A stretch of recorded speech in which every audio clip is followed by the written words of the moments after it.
పెట్స్‌ని పెంచుకోవడం అంటే చిన్న విషయం కాదు. It's a long time commitment. Morning 5-5:30 అయ్యేసరికి చాలు మమ్మల్ని పడుకోనివ్వకుండా లేపేస్తున్నాయన్నమాట. ఫుల్ గోల గోల చేసేస్తున్నాయి. అండ్ జున్ను మున్నుకి ఈ టిక్కు మిక్కు ఆఫ్రికన్ బర్డ్స్‌కి, బడ్గీస్‌కి పెద్ద యుద్ధమే జరిగింది. దానివల్ల మా మున్నుగాడి కాలుకి ఇంజ్యూరీ అయిందనమాట. ఇది జరిగి 3 డేస్ అయింది. ప్రస్తుతం వాడు బానే ఉన్నాడు.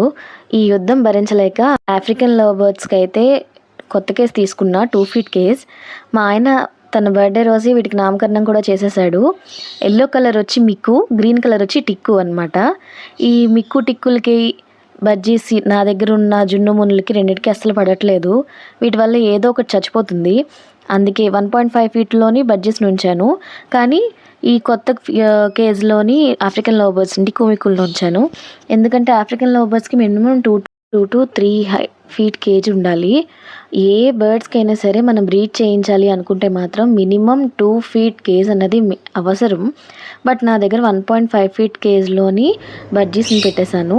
అండ్ 2 ఫీట్ కొత్తగా కొన్న కేజ్‌లోని ఈ టిక్కు మిక్కుల్ని పెట్టేశాననమాట.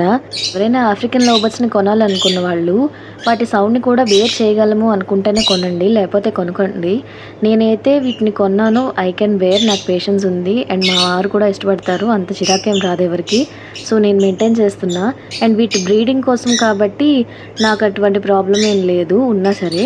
బట్ సౌండ్ ఎక్కువ నచ్చిన వాళ్ళు మాత్రం ఆఫ్రికన్ లవ్ బర్డ్స్‌ని, సన్కాన్యూర్స్‌ని అవాయిడ్ చేయండి. ఎందుకంటే కొంచెం గట్టిగానే అరుస్తాయి. ఒకసారి వీటి సౌండ్స్ కూడా వినేయండి వెనకతల. ఇంకేమైనా ఇన్ఫర్మేషన్ వీటి గురించి కావాలనుకున్న వాళ్ళు నా కమెంట్ సెక్షన్లో కమెంట్ చేసేయండి. నేను వీలైతే వాటి గురించి తెలుసుకొని చెప్పడానికి ట్రై చేస్తాను. బాయ్.